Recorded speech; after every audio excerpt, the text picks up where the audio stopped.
بسم اللہ والصلاۃ علی رسول اللہ۔ السلام علیکم دوستو، آج ہم بات کریں گے حضرت حزقیل علیہ السلام کی قوم کے بارے میں کہ ان کی قوم کے 70,000 لوگ جو مردہ ہو کر پھر زندہ ہو گئے۔ اس کا واقعہ کچھ یوں ہے کہ بنی اسرائیل کی ایک جماعت جو حضرت حزقیل علیہ السلام کے شہر میں رہتی تھی، شہر میں طاعون کی وبا پھیل جانے سے ان لوگوں پر موت کا خوف سوار ہو گیا،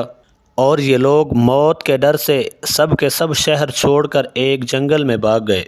اور وہیں رہنے لگے۔ تو اللہ تعالیٰ کو ان لوگوں کی یہ حرکت بہت ہی زیادہ ناپسند ہوئی۔ اللہ تعالیٰ نے ایک عذاب کے فرشتے کو اس جنگل میں بھیج دیا، جس نے ایک پہاڑ کی آڑ میں چھپ کر اور چیخ مار کر بلند آواز سے یہ کہہ دیا، تم سب مر جاؤ۔ اور اس مہیب اور بھیانک چیخ کو سن کر بغیر کسی بیماری کے اچانک یہ سب کے سب مر گئے، جن کی تعداد 70,000 تھی۔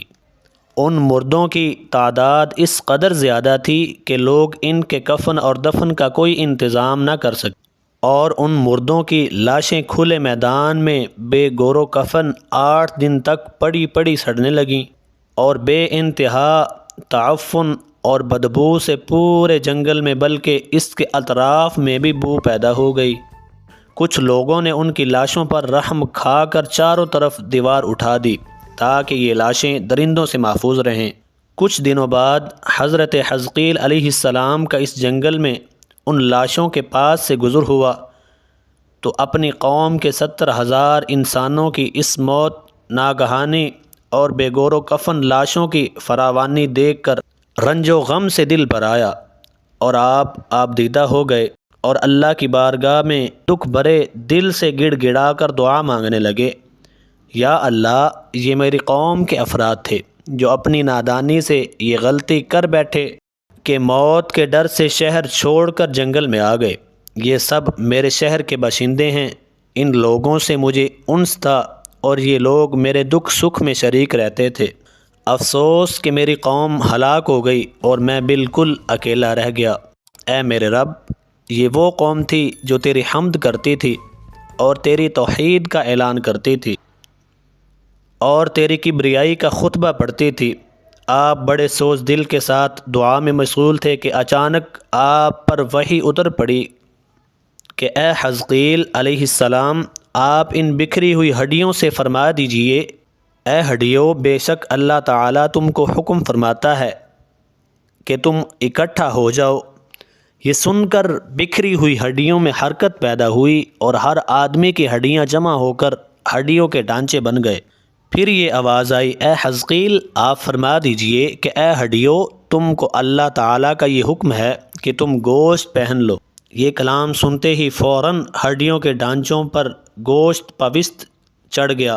پھر تیسری بار یہ وحی نازل ہوئی، اے حزقیل، اب یہ کہہ دو کہ اے مردو، خدا کے حکم سے تم سب اٹھ کھڑے ہو جاؤ۔ تو آپ کی زبان سے یہ جملہ نکلتے ہی 70,000 لاشیں دم زدن میں ناگہاں یہ پڑھتے ہوئے کھڑی ہو گئیں، سبحانک اللہم وبحمدک ولا الہ الا انت۔ پھر یہ سب لوگ جنگل سے روانہ ہو کر اپنے شہر میں آ کر دوبارہ آباد ہو گئے